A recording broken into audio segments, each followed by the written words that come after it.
I remember it like it was yesterday. I was at the car dealership. Just broke up with my girl because we were not a match for each other, but we worked at the same job.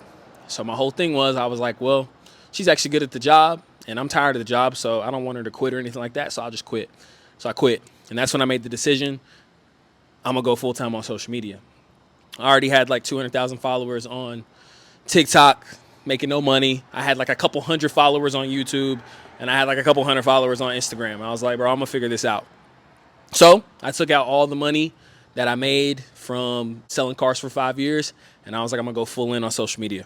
And it's crazy because one thing I would have changed was I would have got just a different job, like a part-time job, work 3 or 4 hours a day, because I was just blowing through all my money that I've earned for 5 years. So I remember for this whole year, I was just like, you know what, if I don't make it in a year, then I can always go back to selling cars. So here's what happened. Every day posting content, and it gets to the point where I start gaining a little traction. After about a year doing this, I ran out of money, but I gained a bunch of followers.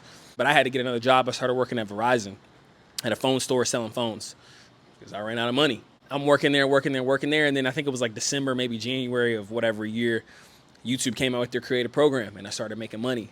And I was able to quit Verizon. I'm growing steadily on social media, growing, which is, I'm like, yo, I did it. I was making somewhere between 7 to 10K a month just off of making, and this is just YouTube payments, no TikTok, no Instagram. I was gaining followers, but neither one of those apps are ever really paying much. They're still not paying that much as far as I know, or at least not for me. Now, here's the thing. Those of y'all that know me, I'm back at the car dealership now. It's like, why is he back at the car dealership? I was making content that was going viral and blowing me up, but I didn't like making the content. So I was like, yo, forget this. This time I'm going to do it the right way.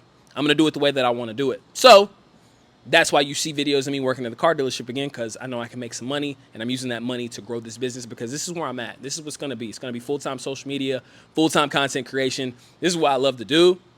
So this is what it's going to be. But I'm willing to take a back step to get exactly where I want to be. And I'm going 100% in. So if you've tuned into this story, into the journey, I appreciate you. Stick around, because it's going to get crazy, because I see the comments. You fell off. Listen, you don't understand what's coming. I can't even talk about it, bro. I can't even talk about it.